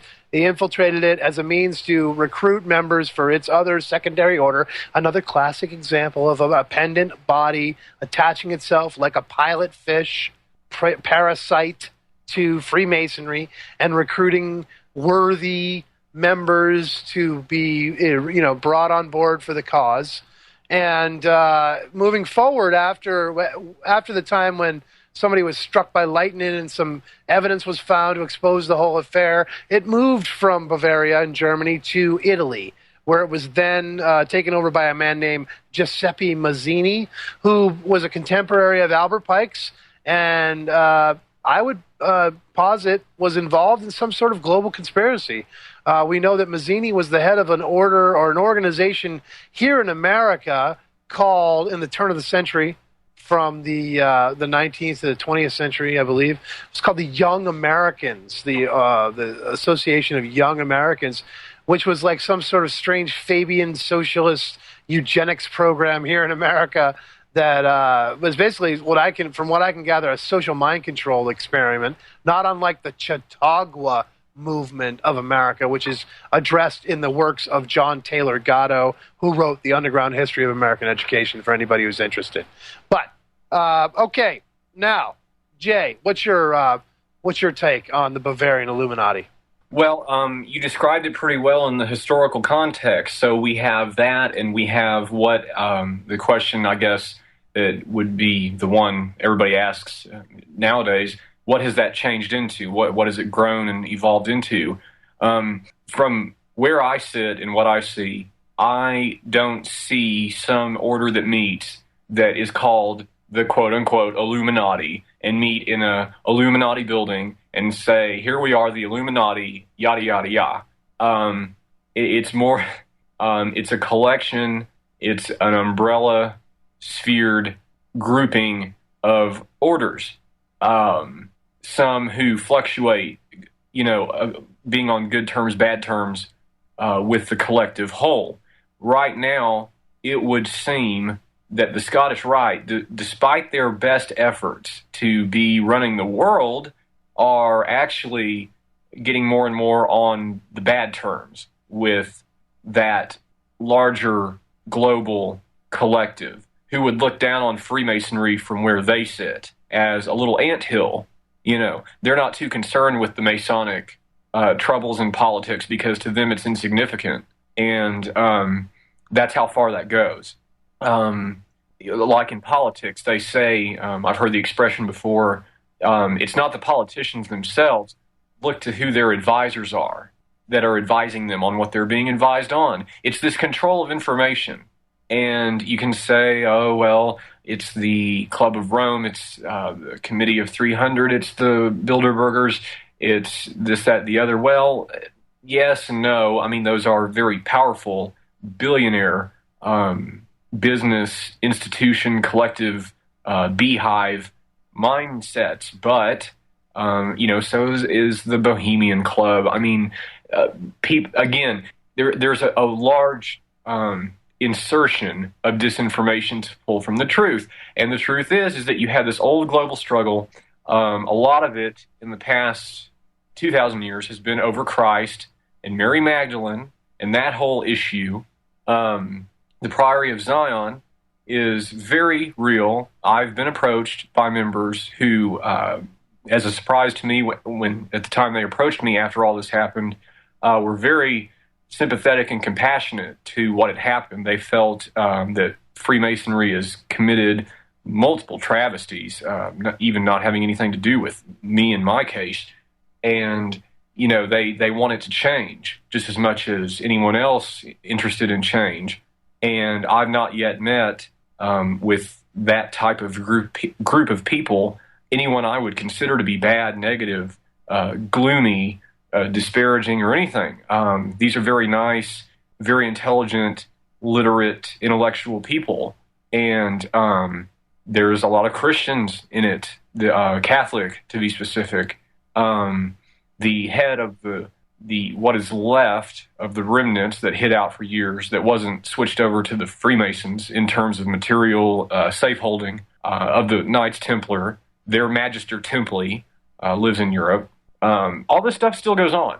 So that has not changed. It's just people's agendas have changed, and now people who might once upon a time had a clear grip on things, those paradigms are shifting. And I see them shift every day just from things I hear and see and involve myself in discussions with the work I do and the attention that I've attracted. So I try to influence things as good as I can with what I can speak out about, because it does. It has to change. It has to. I am pleading with everyone listening that if the Freemasons, the Scottish Rite cabal specifically, is not made to be held accountable for the things that they've done and continue to try to do, just to a lesser degree right now because they're a bit thrown off by what's happening, they have to be held accountable. You can't forget to hold people accountable for past things, and I mean going way back, because we've been lied to about so many things, and these people have been so instrumental in that. I mean, I've got a book right here in my collection that I only got because I was on the Scottish Rite Research Society beyond being a 32nd degree doing that sort of study. It was written by the former Sovereign Grand Commander, Henry Clausen, who was probably in the last 75 years the most openly esoteric Sovereign Grand Commander that they've had.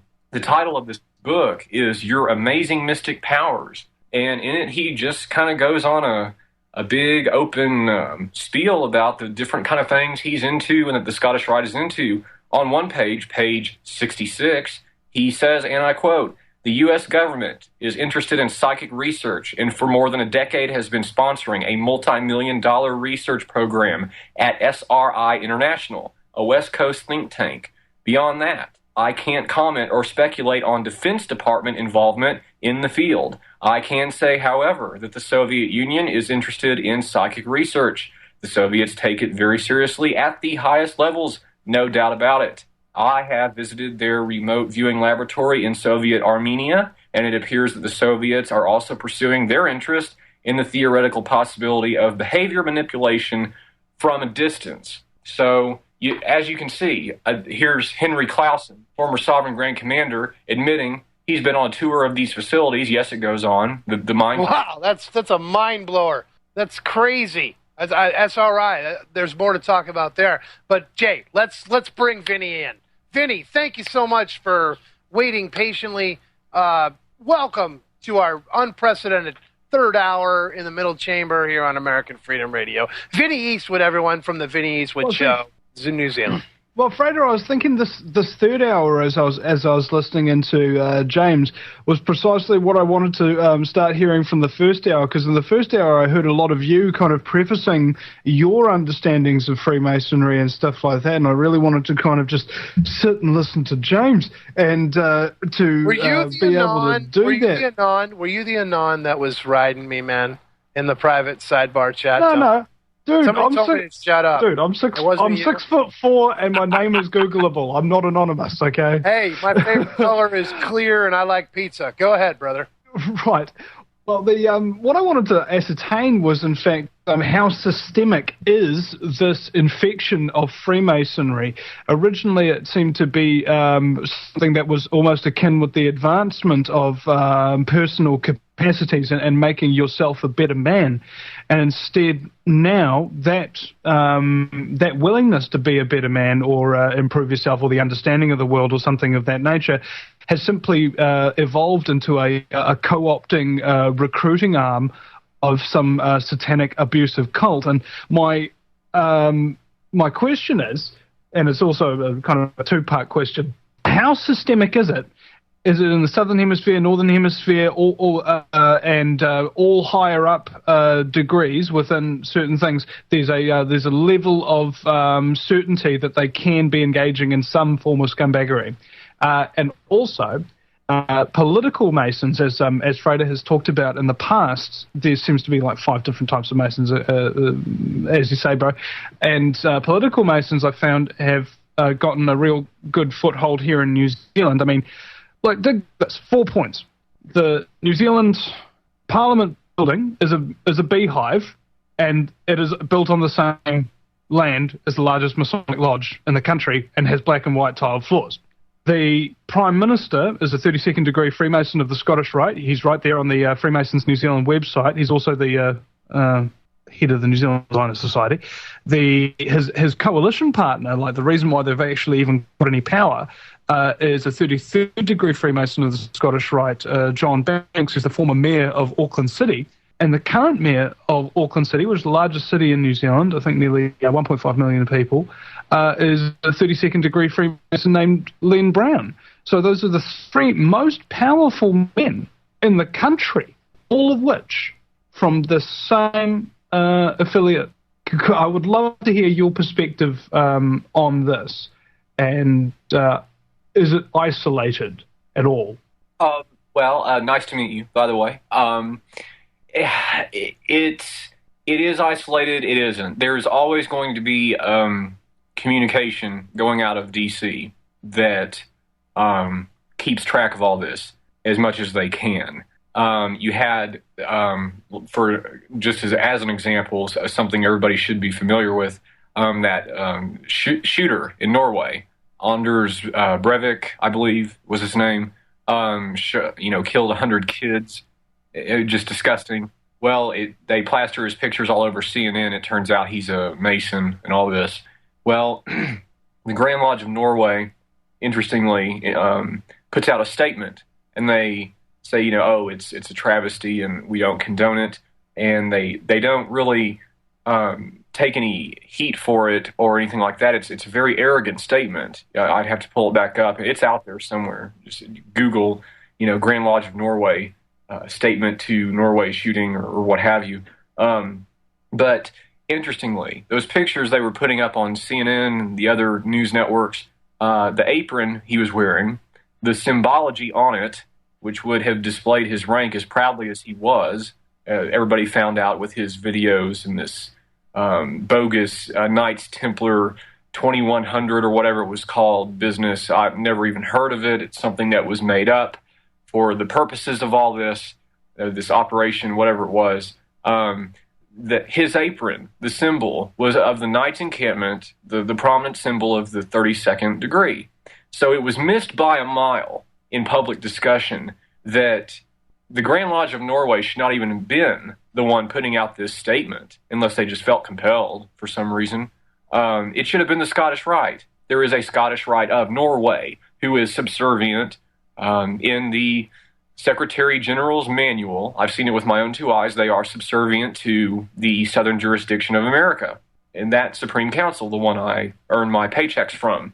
So there is that connection, definitely. Just in my position there, to give you a clue to the access, I had access to the central database of Freemasons on the planet. It's a little piece of software called Sentinel, and it had a secure web address that you could pull it up from anywhere you were at, put in your login credentials, and you could pull up anyone you wanted by name, by address, by phone number, by whatever detailed information they had. most importantly, occupation and education, so that if you needed a favor, if you needed some free legal advice, you could call an attorney. If you needed some high-level financial management, you could call a big-time accountant.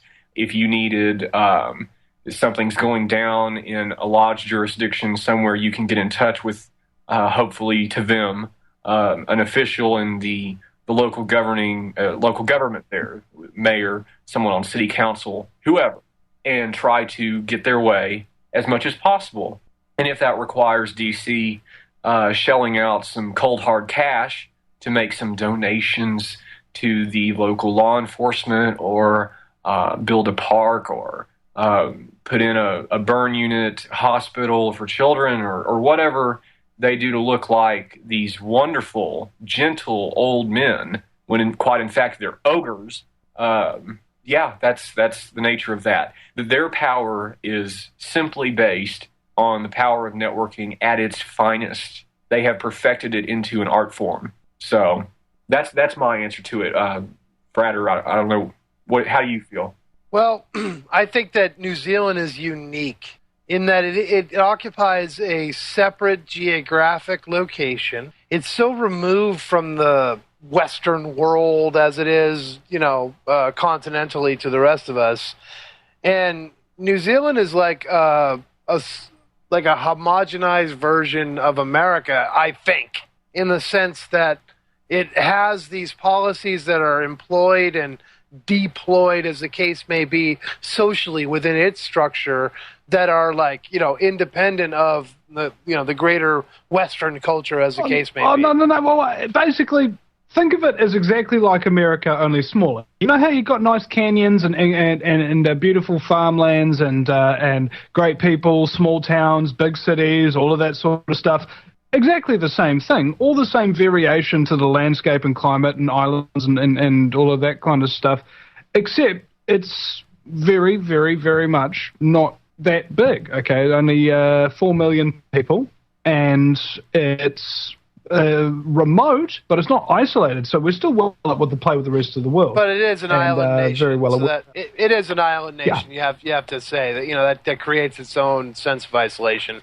But here's the big thing about New Zealand: it shares in all the commonalities of America and the other colonies of Great Britain. But here's the big thing: New Zealand does not have the Morgan affair. It does not have a scandalous Masonic affair that occurred in the 19th century that I know of that interrupted the growth of Freemasonry in its culture the way it did in America, and created a dichotomy and a contrary position and a competitive pursuit outside of the Masonic pursuit. In New Zealand, Masonry managed to get itself thoroughly entrenched in politics and in the government above and beyond America, and above and beyond probably continental Masonry across Europe. Vinny, would you agree? No different to how a warlord or dictator would manage to gain very supreme control in a small, weak region.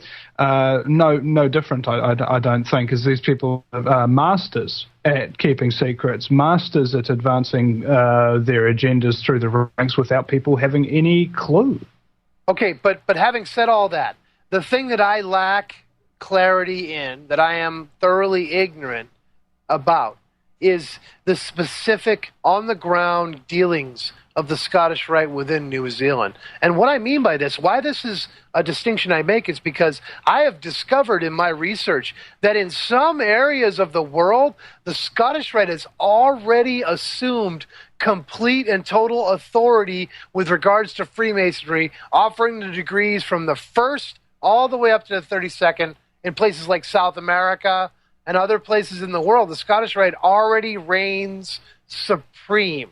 I don't know what the situation is in New Zealand, but I suspect, and I would be willing to say, considering the fact that I just received a report from another Masonic friend, that New Zealand has recently come out against esoteric Masonry and declared it to be invalid with the Grand Lodge, irregular and spurious, with regards to what the Grand Lodge system of New Zealand recognizes as regular Freemasonry.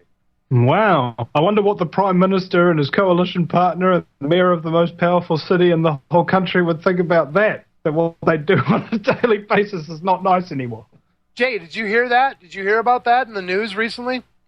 No, but I'm very glad to, because the coalition, if you will, that I work with at the European Union, we are seeking, I am proud and open to say that we are seeking to call for a shutdown of the Scottish Rite's grip on this global geopolitical, power that they've enjoyed for a long time, because it's grown abusive and it's not tolerable anymore, to put it nicely.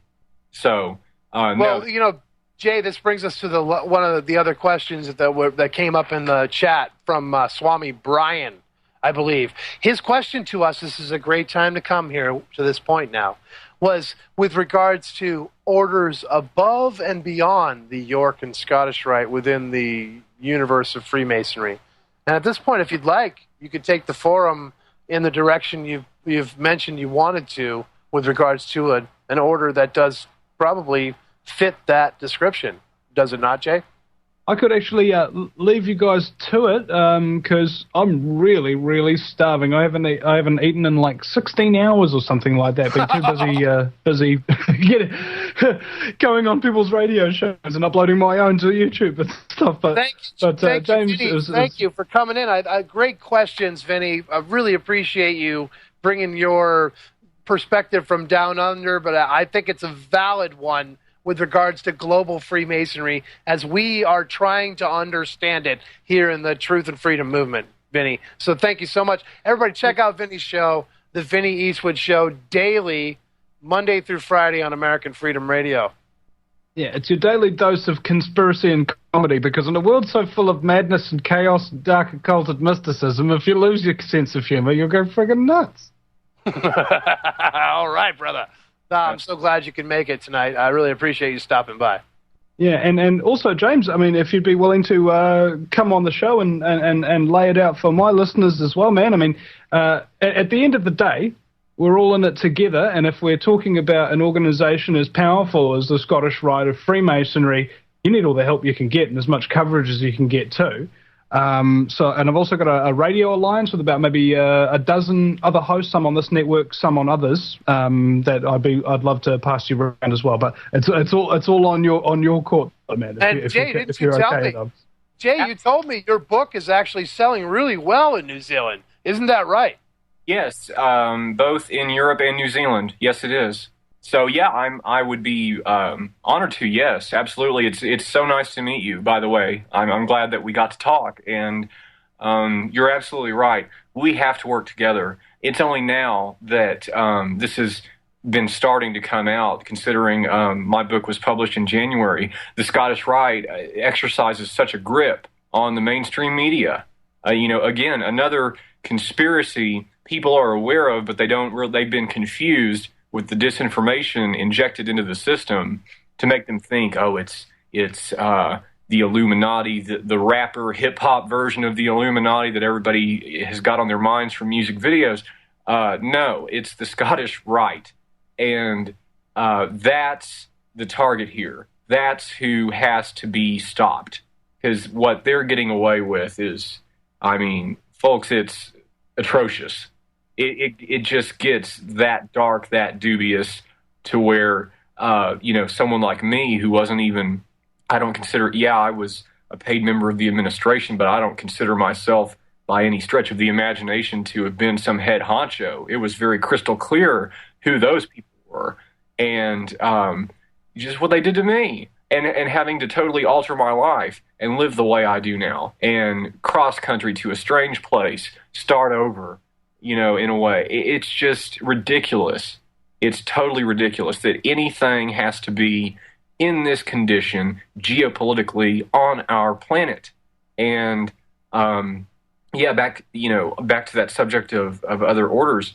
The Priory of Sion, Les Prieurs de Sion, contacted me, and It is a by invitation only order, like all these orders. When you get beyond 32nd or Templar levels of Freemasonry or Shrine, which Shrine is dying out. They're almost, even in Dallas, they're just almost all but gone. Yeah, I can corroborate that from down here in New Zealand as well. There's a recent article coming out in mainstream media saying that Freemasonry in New Zealand is on a massive decline, a very aging membership, dwindling numbers, and almost a lack of awareness around the general population of its very existence. Like people don't even recognise what a compass and square is. They don't recognise a pyramid with an eye on it or any of the classic Freemasonic symbolism. They don't even notice it. They have no idea what it is, and they don't even know what Freemasonry itself is whatsoever. And I think that's why we do need to kind of point this out in a very massive way, particularly as quickly as possible. Get a tide going here before they've got time to react to it, because, as you said, you've had attempts on your life. So I say the best defense is a good offense, and I'm here to help you. And I guess I'll see you guys again sometime, eh? Absolutely. Sounds like a plan. Thank you. We'll talk to you later, Vinny. Thanks James, for stopping by. Cool, man. I'll just add you to my Skype contacts, and there we go, and I'm out. Thank you very much, and thank you very much, ladies and gentlemen, and I hope you want to come and listen to my show every day, or better yet, go to the featured interviews page, man. We had like Cliff High and Lindsay Williams on this week. It was really good. All right, thank you, guys. See you later. See you later, Vinny. Yeah, everybody check out Vinny's archive on AmericanFreedomRadio.com and go to his website, theVinnyEastwoodshow.com. Right? I think that's it. There can be only one. There can be only one. Okay, so now we've got about 14 minutes left. Now, I'm trying to see if I have several questions. I don't know if I got to them all. Let's see. The Secretary General's Handbook. We never talked about that, did we? Oh, yes. We called it the Purple Book. It's only issued to Secretary Generals, and of course I got a copy as, the position I was in, because in a lot of cases he would be out in the normal course of his day, or out flying around the country, and so I would sort of be in his role there at the office. And yeah, it's a little book. It's called Forms and Traditions of the Scottish Rite, and it's not very long, but in it is their operational procedure for everything. And, it tells you how many officers you're supposed to have in a local, executive branch, Supreme Council, when you're supposed to do certain things, obligatory rituals that you have to have in your valley and everything. Even if you're a dark valley, which is a valley that's suffering immensely for membership and money and doesn't open except maybe once, twice a year for a couple days, closes, gets locked up. But, yeah, it outlines everything. And, just right there on the first page, it says, order ab chow, order out of chaos, and fiat lux, let there be light, are cornerstone mottos of the Scottish Rite and themes particularly important to this book.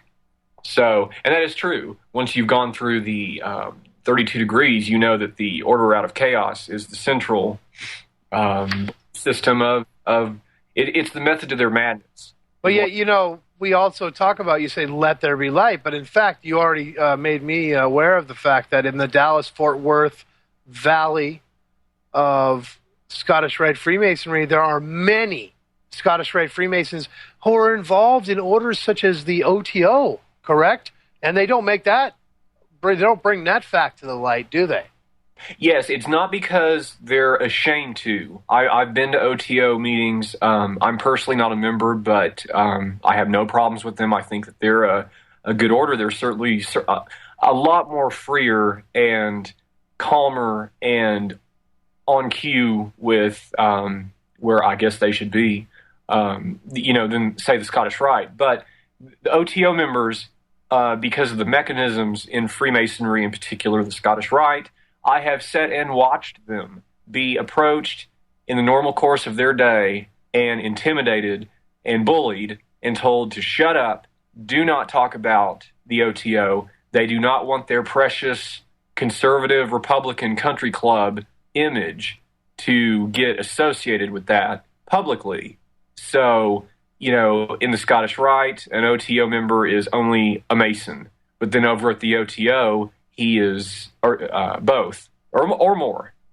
So it's a great divide. And that is exactly why, like he said, the numbers over there are dwindling. They're dwindling all over the world because everybody under the age of 40 right now is throwing up their hands either out of fear or frustration or complete boredom, with what's going on. They're coming into this going, I want to pursue the esoteric, and they're being drawn along a primrose path till the end, till they've been milked for all the money and man hours that they can get out of them, and then they're being turned away. And, in our postmodern world, the secrets of Freemasonry are thoroughly available. Anyone who wants to know the ritual of Freemasonry can go into their local bookstore and order a copy of Duncan's Ritual, which has everything up to the Royal Arch degree in it. But bringing that around, this is the final question I have for you tonight, Jay. We've got about 10 minutes left to the show. Actually less, because we cut off in 5 minutes. But in the last 5 minutes, I have one burning desire. I have one question for you, Jay. Reading your book, and for those who would go out and read it, that is, the book that Jay has written is called Freemasonry's Cult Abuses, from New Falcon is the publisher. And if you read the book, you'll find in Jay's book that he has in fact revealed the ritual of the Blue Lodge, the first 3 degrees of Masonry, and that's one of the reasons he has actually been brought up in charges locally in Texas for this. And I want to ask you, Jay, directly right now, what motivated you? Why, in fact, did you reveal the esoteric work of the ritual in the Blue Lodge in your book as a final question for tonight? The ultimate answer to that was after I took stock of everything I'd learned, everything that I had been a part of, and everything that ended up happening that was not foreseen. There is no need, I conclude, and stand behind this firmly and implore any brother Mason out there to think differently about it. It just come to your senses. Like Yoda said, you must unlearn what you have learned. And that's true. It's got to change. I can't emphasize that enough. Frater, forgive me. I mean, how do you, as far as getting people involved in this and waking them up to the real harsh reality of what is going on, what is your take on where do we need to go with this? I'm just for everybody to hear, and then I'll try to support that as much as I can, because that's what's imperative here. Well, honestly, I got to tell you, this may not be the answer you're looking for. But at this point, my latest assessment of the situation is there are, in fact, 10 billion paths to truth, Jay. And we need to follow the words that were considered the last words of the Buddha on this. Doubt and find your own light. I believe each one of us has a path that we must blaze, a trail we must blaze through this mortal coil to our ultimate divine destiny. And it doesn't necessarily adhere to any one interpretation. I'm at the point in my life, in my career Masonically, where I'm not sure that I would recommend many to enter the lodge system in its present state for fear that they might be discouraged to the point of leaving the path which will lead to truth. The Grail's quest.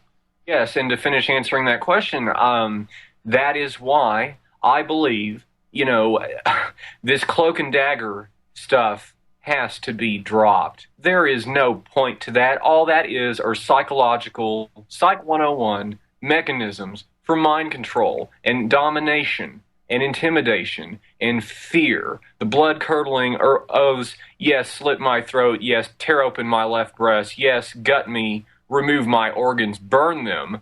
I mean, for God's sake, this is not necessary at all. And they know it. They know it, but they love getting away with what they do in the ways that they do. And that's why they have the system set up the way it is. The system needs to come down. It needs to be overhauled. A different operating system put on this computer. So that's great. That's a great analogy.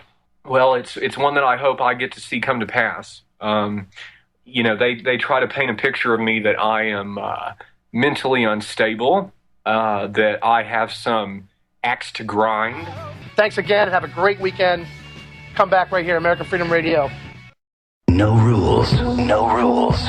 No taboo topics. No taboo topics. No fear of doom. No fear of doom. We are American Freedom Radio. American Freedom Radio.